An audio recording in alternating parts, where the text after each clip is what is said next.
Thank you very much for your attention.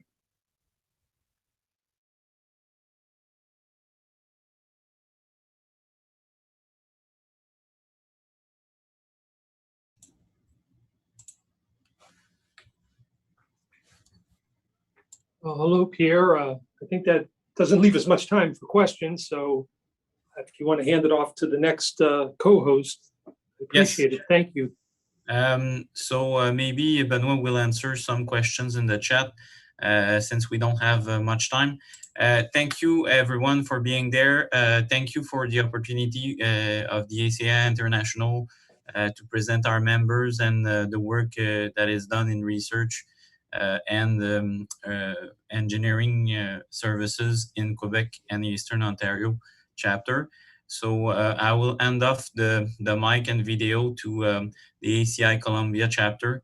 So have a good next hour. Well, thank you, Pierre-Luc, and thank you to the ACI for this opportunity.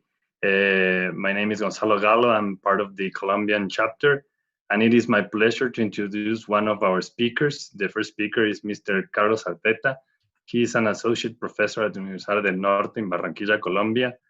He is a member of the ACI Committee 318, as well as a member of the Colombian Board of Directors here at Colombian ACI chapter. He's the founding president of the Colombian Earthquake Engineering Research Network here in Colombia as well. And with no further introduction, let's hear what Mr. Arteta has to say. Thank you. Hello, my name is Carlos Arteta. I am an associate professor at Universidad del Norte in Colombia, and I am also an ACI 318 member. Today, I will be talking to you about the compressive strain limit of code-compliant reinforced concrete rectangular prisms representative of boundary elements at the edge of reinforced concrete wall. This is a work in development that we have been doing for the past year with my colleague, Dr. Christopher Segura at NIST, and my student, Jefferson Piedrahita at Universidad del Norte. Let's begin. The main focus of our research project is to assess the response of rectangular prisms under compression. The idea is to understand how the transfer reinforcement and vertical reinforcement layouts modify the force shortening curves.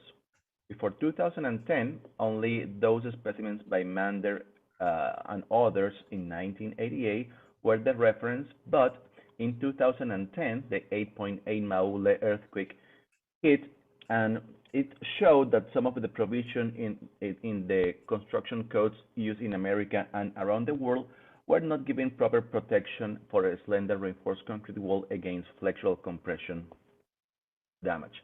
That's why a big set of new experimental campaigns were developed between 2014 and 2020, which are now part of the database that we put together.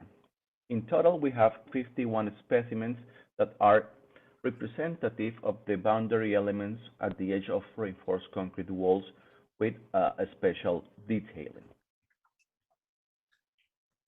The variables of interest comprise the vertical aspect ratio of the element defined by variable h over b, in which we can see that all the specimens are slender, with aspect ratio between 4 and 8 being typically 5. The cross-section aspect ratio is measured by the length of the boundary element and its thickness, and typically we have values between 1.5 and 4.5. That is that most of our boundary elements are rectangulars. We do have a variable that measures how tight the transfer reinforcement is layout versus the longitudinal bar diameter, a value that is out there that is coming mainly from Monti and Nuti, tells us that those ratio of S over dV is smaller than 6 is a good value to prevent rebar buckling. However, we have some specimens with S over dV larger than 7. AG over ACH is the gross to core area, and it helps us understand how much of the load carrying capacity would be lost by the specimens when the cover is pulled off. We have values comprising 1, which means that we don't have any type of cover in these specimens, but typically the numbers run from 1.2 to 1.5.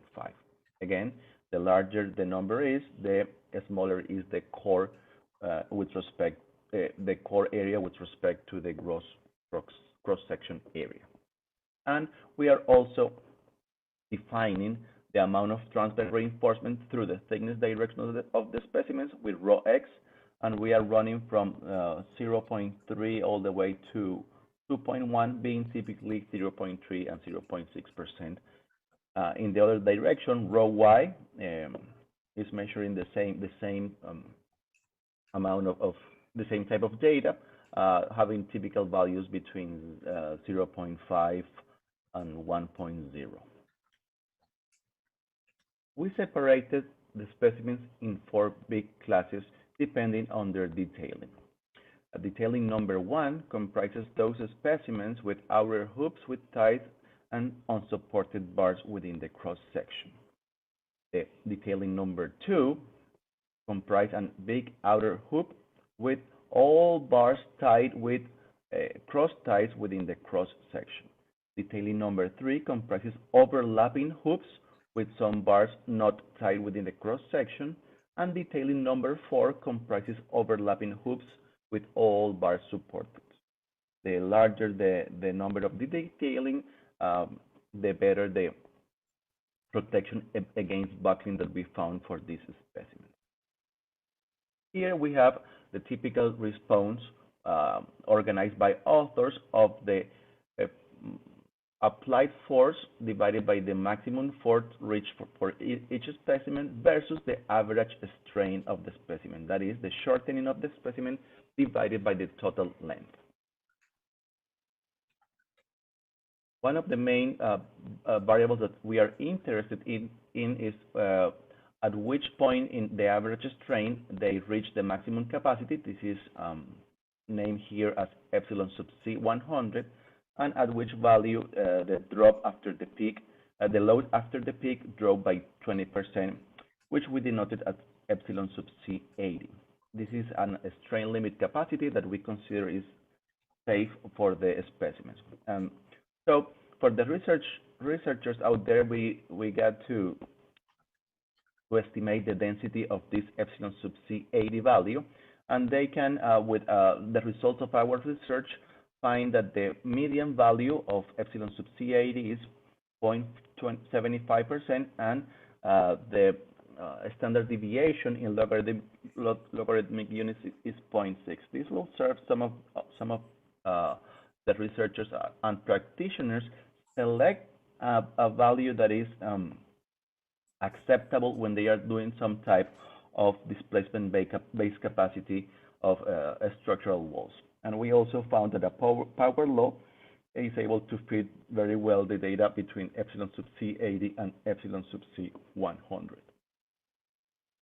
After testing the specimen, one can note that there is an elastic portion and a plastic portion where the damage concentrated. We divided then the specimens using a spring-in series model to estimate what happened to what we call the damage zone. In terms of the height of the damage zone, we found out that it is typically between 2 and 2.5 times the thickness of the specimen, which is consistent with what we found in the field after the Chile earthquake. To estimate the capacity or the force shortening relationship of the red spring, which is the damage zone, we used a model in which we calculated the stiffness of both specimens, which in the elastic range is proportional to their length, and of course the materials that are within the cross sections. And we took the experimental average force shortening curve, and we divided it in 2 portions. One elastic, which is unloading after the peak load, and the remainder of the shortening is being taken by the damage zone spring. In that way, we can get a force versus average strain in the upper portion, which is elastic and unloads, and in the bottom portion, which is plastic and whose strains are larger than those of the average wall. In this matter, we can find that we have this is how the force versus average strain curves look like for one author, and this is how the average, the force versus damage zone strains look for the same author. You can, if you can see at the bottom, the x-axis range is almost double. In general, the relationship between epsilon sub c 80, for example, of the average curves is smaller, is less than a half than those of the damage zone. And here we also provide the other researchers and practitioners log normal PDF describing the distribution of the strain at which the strength drops 20% for the damage zone, and it is in average 1.4%. Then we took these damage zone backbones or force average strain curves, and we organized them by detailing. And this is how the distribution of epsilon sub C80 of the damage zone looks like for different types of detailing. So we can see that it grows, and we will take this into our favor to propose a model in which we can estimate the value or the strain capacity of these specimens based on their detailing. For that, we need to use a little bit of mechanics, and this is a simple free body diagram that tells us that the confining stresses in the core of the cross-section are a function of the amount of force that the transfer reinforcement is taking perpendicular to the direction of analysis. So here we can have a simple expression saying that the confining stress in the core are proportional to the force in the transfer reinforcing steel, and the area of the bounded by S, which is the spacing between the hoops or the transfer reinforcement layers, and the core length. So we define a proxy to approximate this type of information using the through thickness direction area of transfer steel, which we define as epsilon as A sub SH in the X direction. We use the core length here as BCX and the spacing S of our specimens to define parameter beta, which has this form. With this parameter, we estimated a linear model for each one of the detailing, obtaining an R-squared of 0.81. When we study the residuals, we find that the residuals are centered around 0. There is no particular trend for authors or for detailing. However, we do find a negative trend with row Y, which is the amount of transfer reinforcement in the direction perpendicular to the one that we are taking into account, and we do find a trend for AG over CH that is negative. That is, the larger the loss of cover after the peak load is attained, the poorer the response of the specimen. That's why we decide to include this type of proxy in our model, and in the second iteration, we added the variable beta 2, which is equal to the ratio of the gross cross-section area and the core cross-section area to obtain a new model whose R-squared is 0.84 and partially corrects for this negative trend of row Y that we were not comfortable with, and maintaining all the trends centered around 0. We then proceeded to estimate the experimental core concrete strain versus core concrete stresses.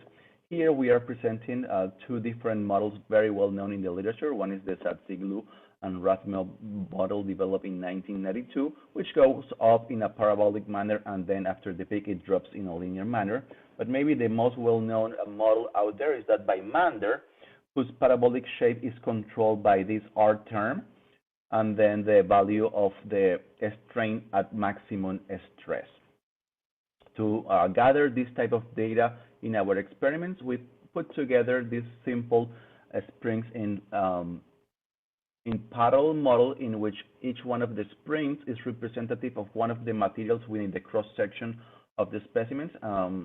In this type of model, all the materials see the same level of strains, so we can, from the experimental force versus average strain of the damage zone relationship, recover the core force versus strain data by subtracting the experimental recorded data,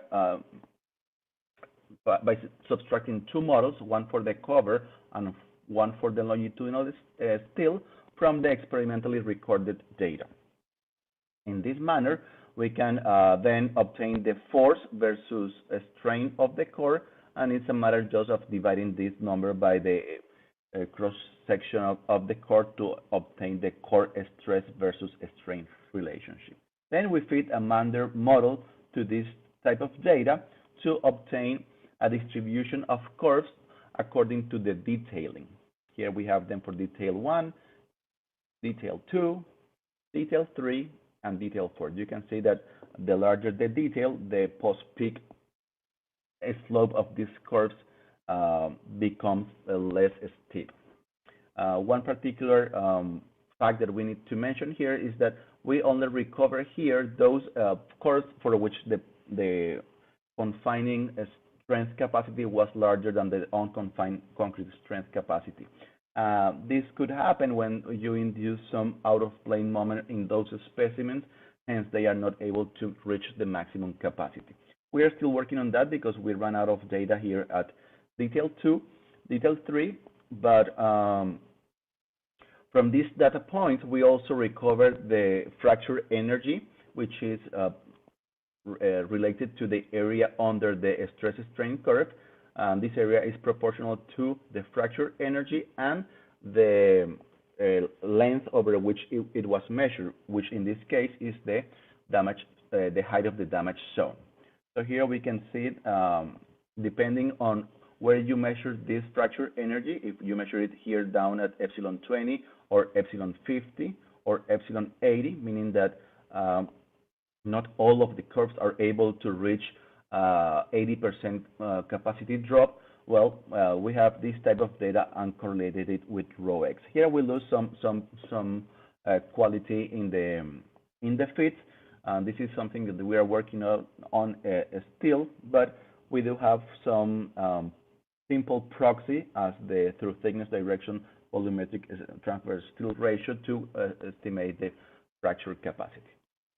With that, we wanted to see, we put together a thought experiment, because when you read in the literature, everybody is talking about the fracture energy of the concrete model that you are using to model a particular reinforced concrete element. In this case, is a simple cantilever column representative of a wall that might fail under flexural compression. It has a 25% axial load ratio. It's under point load at the tip, and we are interested in studying the response of this simple element to different assumptions of the plastic hinge length from h/4, h being this length of the wall, to 2 times h. Typically, we use the h/2 term to define the plastic hinge length, but other authors have shown that this number can go down depending on the brittleness of the failure. So the question we wanted to ask ourselves is how the backbone of the concrete material impacts the force displacement relationship, or the horizontal force versus drift relationship of these elements. Here on the left we have 4 backbones whose strain limit is 0.01, but the stress capacity at this strain limit varies from 0.02, being the typical model that one would use, a very brittle material after the peak is attained, to a very ductile concrete material to understand the impact of this post-peak slope on the response of the specimens. But then we thought, what happened?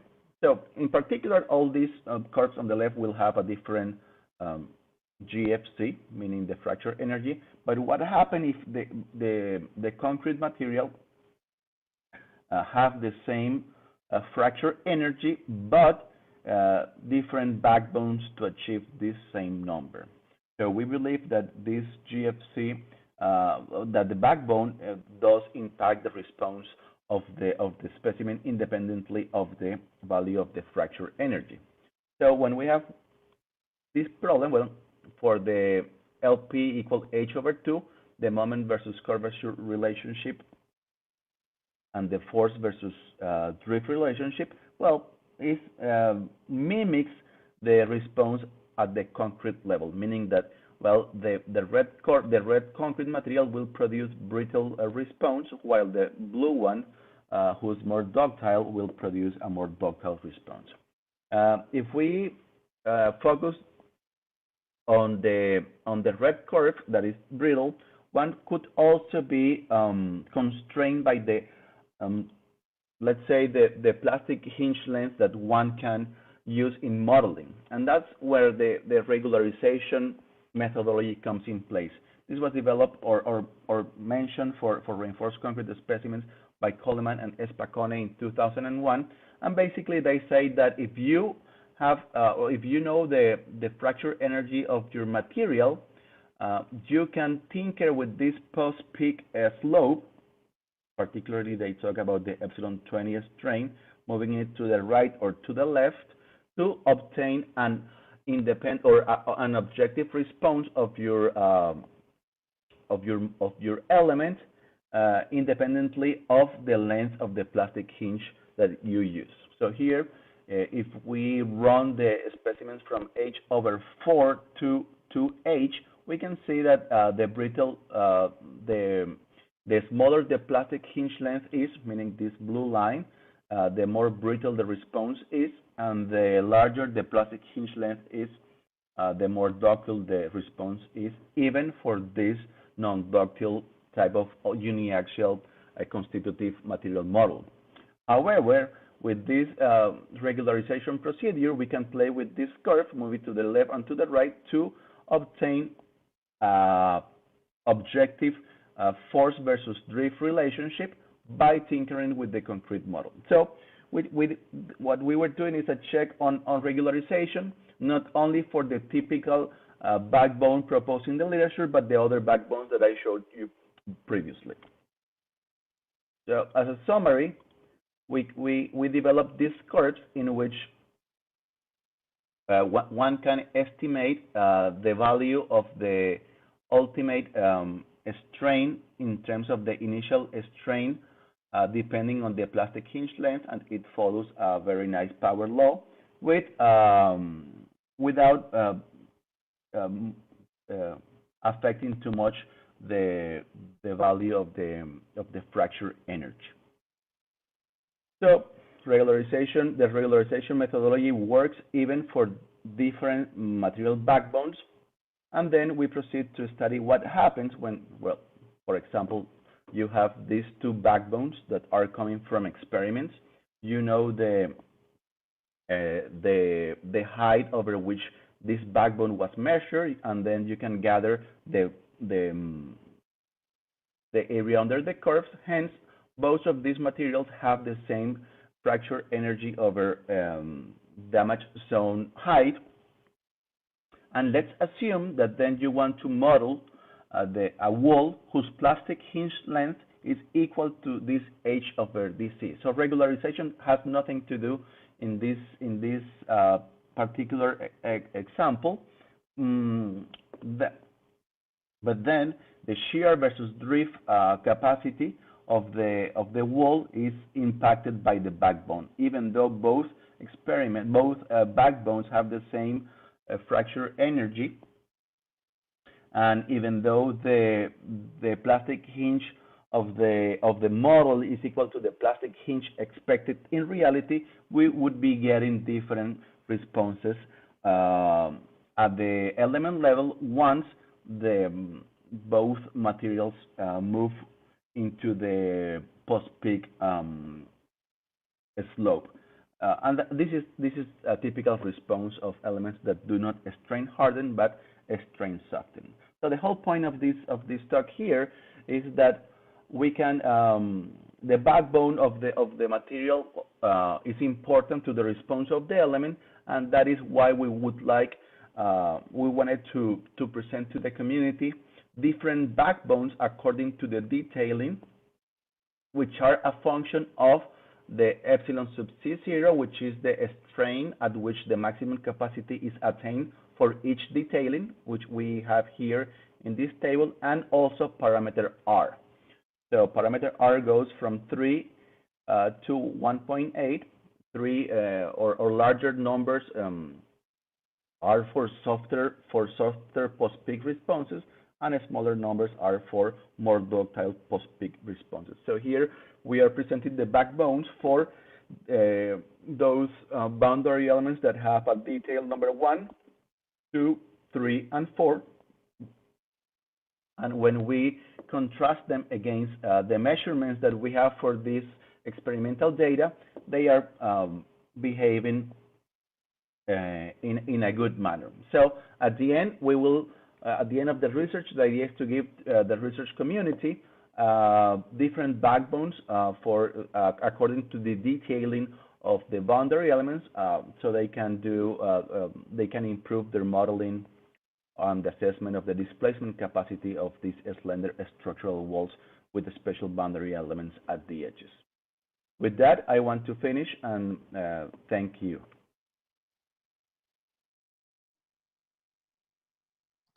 Thank you, Carlos, for such an interesting presentation. We're open to questions. I believe there are not that many, but if you see any, please go ahead. Yeah, I've been trying to check the questions here in the Q&A, but I can. Oh, there's a chat here as well. I have one question, Carlos. Hi. There's a question. Does the better confinement detail specimen, detail 4, have better ductility properties in slender walls than other test specimens? The number 4, which is the basically comprising hoops over hoops, no ties. Yeah, it does have the best response of among all the specimens. Even what I found basically in my thesis back in 2015 is when you use only ties to tie the longitudinal bars, that really doesn't work that well.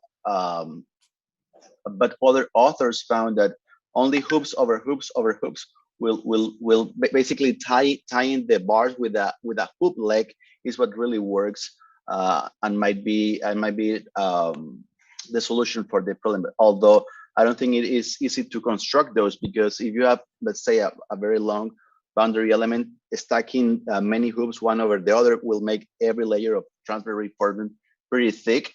And if you are trying to space each layer 4 inches, well, and each of those is at least 1 inch, well, you have a 3 inch spaces between those layers.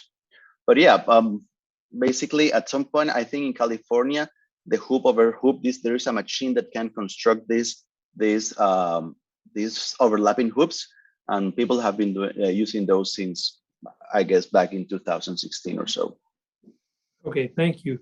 There was another question that came in on the Q&A. It says, does the same concept apply for different shape of column, such as circular columns? In my experience with the literature is when I started studying this topic, well, the rectangular and circular columns were well understood, and there are many evidences that you can make them work only by tying the bars with ties, basically not hoops, or not hoops in a diamond pattern. But when we start testing the rectangular prisms after Mander test his back in 1984, we found out that it's not they do not work the same way as columns or let's say, yeah, circular or square prisms. Okay, There's a and- follow-up question about Yeah. So columns. what about the walls? Walls. Not columns. Yeah, true. That is true, Mohammed. That's the whole point of the presentation.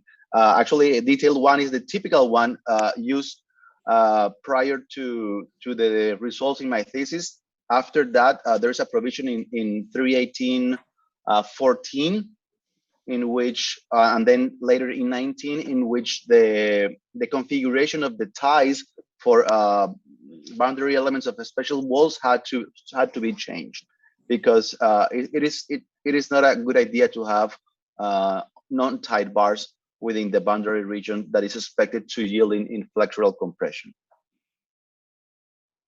There is a final question. It says, thank you for the presentation. Have you tried modeling with force-based and displacement-based elements? Well, the modeling, Sadiq, thank you for your question.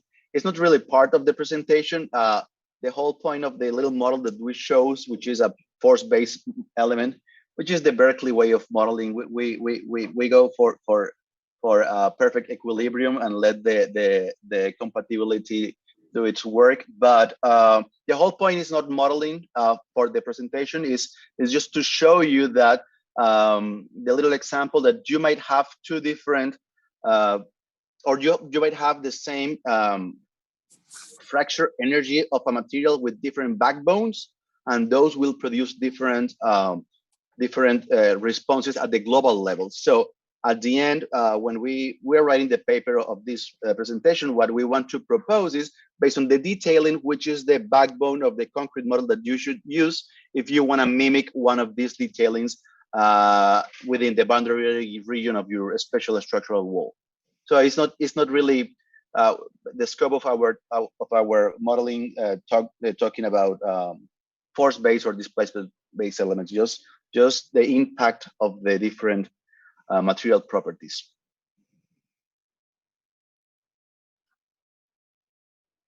Well, thank you once again, Carlos. And our next speaker is Mr. Germán Hermida. He is the director of CEMEX here in Colombia. He serves as the technical department since 2014. He got his PhD in France and is a professor as well of engineering at the Colombian Engineering University. His research interests include low cement paste concrete, concrete shrinkage, chemical admixtures, and cold combustion residuals, wave analysis, and the study of concrete rheological properties. Once again, thank you for your time, and let's hear what Mr. Hermida has to say.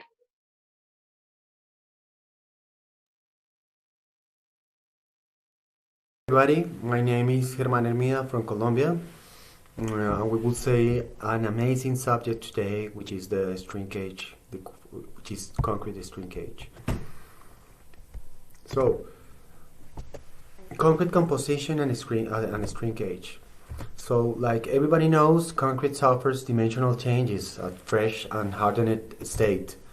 And you can see here how this dimensional change can produce this kind of cracking, so regular cracking, when you have some restraint of the element. So, which are the main causes of this material tendency to strings? Which are? We studied different models some time ago that we can today have. For example, the ACI Committee 209 have different variables: relative humidity, percentage of fine aggregate, the geometry relation, volume surface are very important. There are another models like the European one, which concentrates his equation with the relative humidity and also the geometry of the element, but it is important for them the cement type and the compressive strength at 28 days. We have many models. For example, the Bassant with the Professor Bassant, the Gardel-Lohmann, the Canadian, the Australian, etc., etc. All those models, like you can see, have the relative humidity and the relation volume surface of the element like the most important parameter in their equations. But our interest was over the variables which are related with the composition of the concrete. And we can see here, for example, for Bazan, it is important the water content, but not for the others, except Carrera. So when we saw this table for the first time, I understood there is not a consensus of this phenomena. There is not. So that's mean many things. If you don't have a consensus, that means you don't understand very well the phenomena. So was nice to understand what happened. What was the situation with the level of compression of understanding of the shrinkage of concrete. So what we did at that time was to divide the parameters by external parameters to internal parameters, and we can work over the internal parameter, not over the external. If we want to diminish the concrete shrinkage, we can do many things over the concrete composition, but not about the weather, for example, or the geometry of the element. So the question at the end was, we can design a concrete with less tendency to shrinkage. We propose to analyze 4 different variables, talking about the composition of the concrete, and see what happened with the shrinkage at fresh and hardened states. Those 4 variables were water content, cement content, the water-cement ratio, and the paste volume. So we use the same materials always, the same elements always, and we measure dimensional stability, evaporation, setting times, white heat generation. So we study the shrinkage at fresh state using this device. So we put 2 different shrinkage at the ends of this beam, always under a constant relative temperature conditions, and we also measure the evaporation using this scale. And so we took 2 different signals from over the shrinkage and also over the scale to understand what happened. Here we can see the age at this axis and the deformation on the other one. And this is the first time that we made at the 2 ends of these beams at the same time, using for one beam 2 different shrinkage, only to understand that the deformation of our beams were symmetrical. So since this point, we decided to measure only one end of the beam and multiply the deformation by 2 to save, of course, shrinkage. We wanted to understand what happened of the talking about the molding age of the beam. So we can see, using the same concrete, the same, but only changing the time when or the age when we demolding our sample. So we can see how we lose a lot of information when we wait up to 5 hours. So we decide to demold our sample up to 3 hours to have all the same result and to compare in a fair play all our concrete. So we began our measurement at 3 hours. Here we make for the first time, because you don't have too many standards to measure the shrinkage at fresh state in concrete. So we have to develop the method to measure this dimensional change. So here, for example, we are measuring the same concrete, in fact, the same batch of concrete. We put 3 different beams, and we measure only to understand the bias, and only to understand how we can, which is our definition of equal. So for us, equal means that if you have a result minus plus 50%, that means exactly the same result. And we make, of course, many results to understand our bias. This is the materials properties. This is the cement properties. This is a normal cement, and we use always the same cement, always the same sample. The aggregates properties also. was a siliceous aggregate. For me, the most important thing is to show you the results of our experience. So here we have the first analysis. We have 4 different concretes.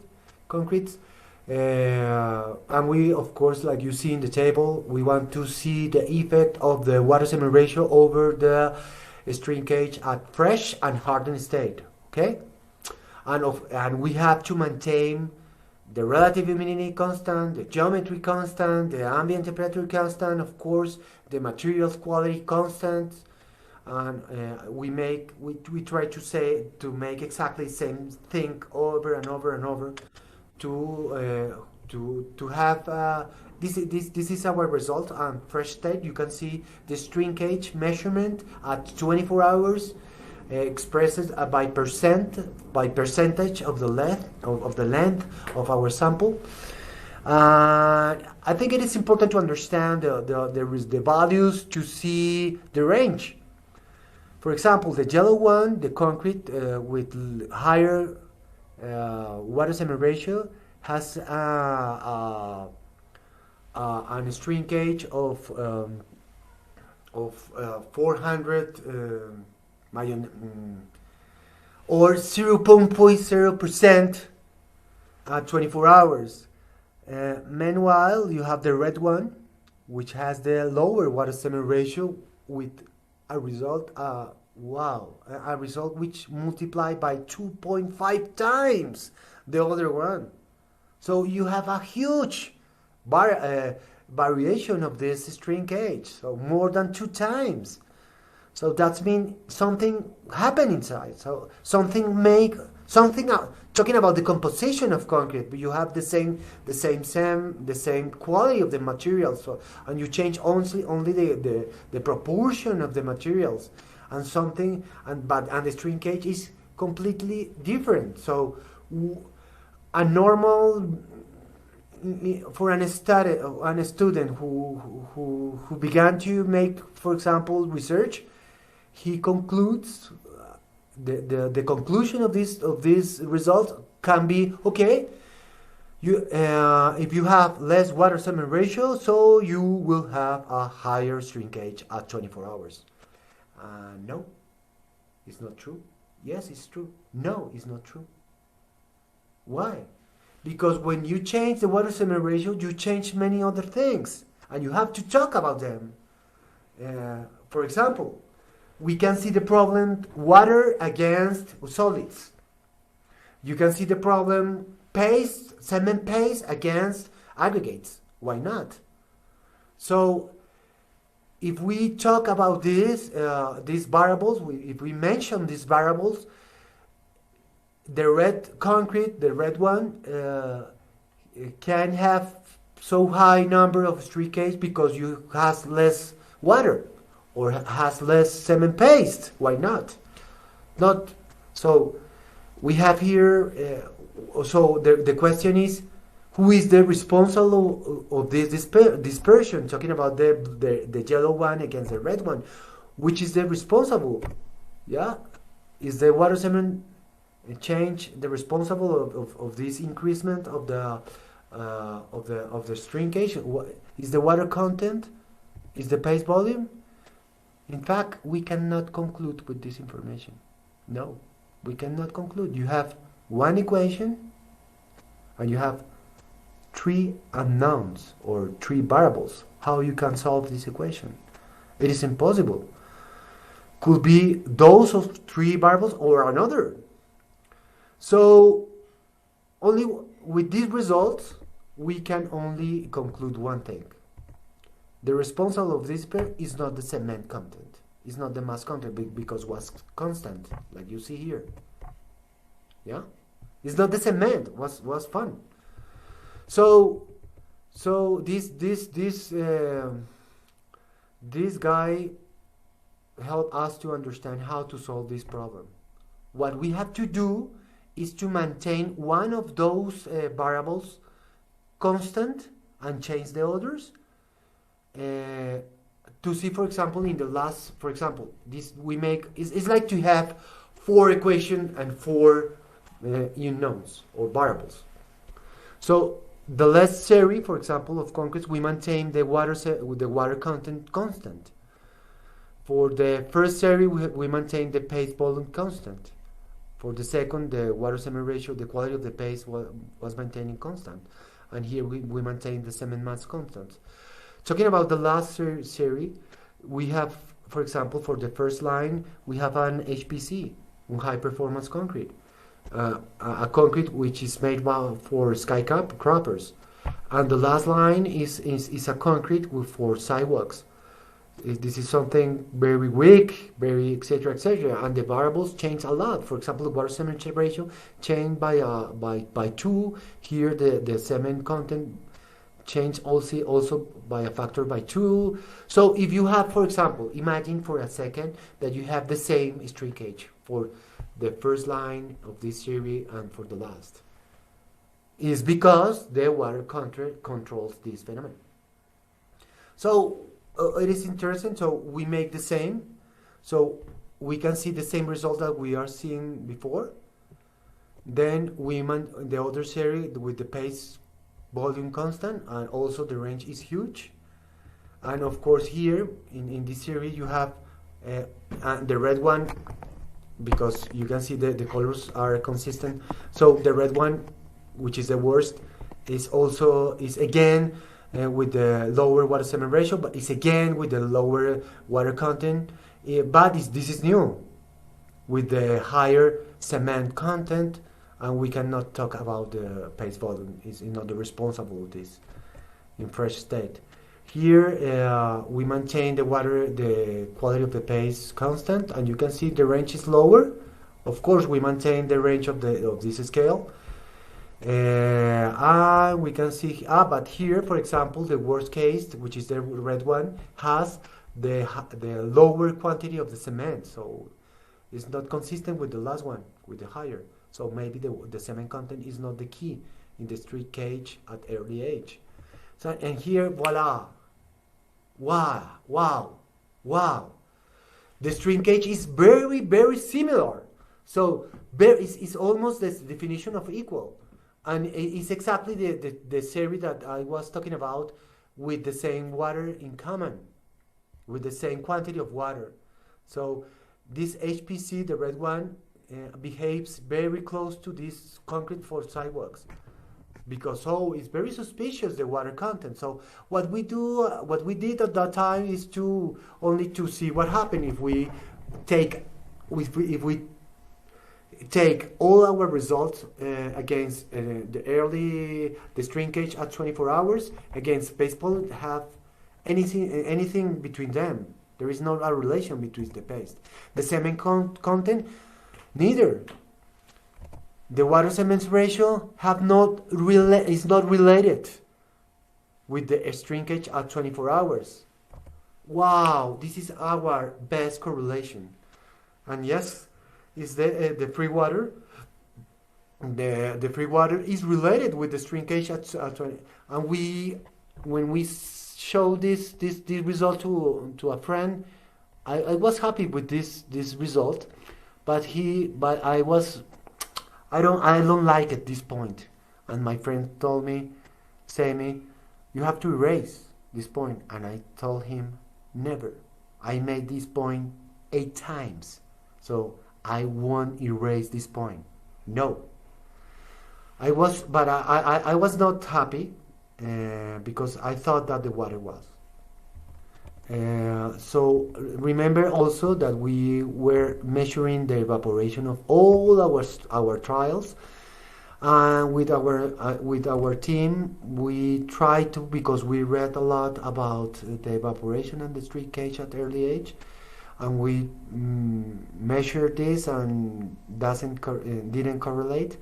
So finally we arrived to this very nice correlation that take in account 2 things: the water content, the free water, the water that you use to calculate the water cement ratio, and the rate of the total evaporation at 24 hours. So look, this correlation was very, and you have here the point The result that was very far from the correlation is here, because that day we forgot to close the door in the lab, so was an accident. So the evaporation that day was huge. So, but was a good thing, because allow us to understand that if you have that the crucial parameter which control the shrinkage at early age is not the water evaporation, is not the water content, is the percentage of the water of your water that you lose. It's not the same thing to take $1 from a rich guy or to take $1 for a poor guy. It's the same dollar, yeah. And the rich one, that means you have a lot of water. Remember, here. This result show us that if you have a lot of water, you will have less shrinkage. You have less water, you have a higher value of shrinkage at 28 hours. But the rich guy, which has a lot of, so it is more vulnerable, the concrete which have less water. So, but the important thing is which is the percentage of your water that you lose. This is the key parameter to control the shrinkage at 24 hours. So what we have to do is to make concrete with a high volume of water, to have a rich concrete concrete in water. No, this is not the solution. Is please don't give me your $1. It's to avoid evaporation. Yeah, but you like these results show us exactly the effect of a curing compound, commercial curing compound. We make exactly the same concrete and the measuring 9 times, and you can see how the shrinkage in the higher part is consistent, and then you put 200 grams per square meter, and you can see how the shrinkage almost disappear. So so that's this. So the percentage of evaporated water in relation with the initial water was the biggest influence over the shrinkage at first strain. So we make also, this is the complete, we use the same slump value and we adjust the value with an polycarboxylate, because we play with the cement paste volume. And we can see here, for example, we have to be first that this polycarboxylate retard a little bit the concrete, so it is important also the final setting time in fresh state related with the shrinkage. So the conclusion is that for this is that the evaporated water, the percentage of evaporated water in relation with the initial water and the concrete retard have the biggest influence of the shrinkage at first state. In the case of a shrinkage, because my time is almost over, we make exactly the same. We repeat exactly the same series. We can see here our drying room, our definition of equal to understand the bias, and we measured for 2 months the same mixed designs. And you can see here, for example, the last correlation is not the water mixed content which controls the shrinkage at 2 months. This is the shrinkage at hardened state, which is completely different from the first state. The water cement ratio has not anything related with the shrinkage at 2 months. The cement content a little bit, but this is our best correlation. Our best correlation at 2 months, the shrinkage at hardened stage is related with the paste volume. We are very happy with this result. So another variables that we measure was the shrinkage with the total evaporation of those samples. You don't have at 2 months this relation, and also with the evaporated water percentage, which was the key parameter for the other. He has nothing to play. The compressive strength doesn't have any relation with the shrinkage, with the drying shrinkage, and the dose of the mixtures neither. So we, of course, we didn't destroy our samples when we measure shrinkage, like everybody. After almost 3 years, we have our correlation became better and better. After 3 years, neither relation changed. So it's the paste volume which controls the shrinkage at early, and neither of the models, ACI 209, Basan, anyone, neither of them mention and see the problem at the pace, but it's the pace volume which control this one. We don't want to repeat this. Thank you very much to everybody. Bye. Thank you for the presentation. Unfortunately, we see there are some questions, but Herman has to run, and we will not be able to answer questions live. But I'm taking note of the questions, and on the Q&A, I will write down the email address for Herman so we can reply to all your questions. With that, we are happy to have contributed to this great session. Yes, Gonzalo, Bernie, go ahead. yeah, do you have anything to add about the chapter in Colombia? Any news or interesting information? Because you have about 5 minutes here. Oh, of course, yeah. If we can take some time. The ACI Colombian chapter, we are very active in doing a lot of internal programs with regards to a lot of presentations. We are a very active chapter, and we also do some certifications here. So it's a great opportunity, and we are always welcoming new correlations and relationships with other chapters so we can work ahead. In fact, Herman and I work on a local magazine or similar to what the ACI does, so we can share some information to our members. And it's a lot of work that we do in order to make the knowledge of concrete go ahead in Colombia. And we work closely with other organizations. We've also have contributed to the recent nominations to Concrete Awards that was created by ACI International, and we're always welcoming new ideas. So glad to have this opportunity to be working with all of you. With that, that's about it, Bernie. But thanks again for the opportunity. And as an Ecuadorian, I'm very happy to pass on the baton to the Ecuadorian chapter, because even I reside in Colombia, I'm from Ecuador. So thank you again. And it's always a pleasure to be working with ACI. All right, thank you, Gonzalo. Guillermo, do you have a few words? Thank you, Bernie. Thank you, Gonzalo. Hi, everyone. Yes, well, greetings from the middle of the world. It's my pleasure to welcome you all to our part of this event. My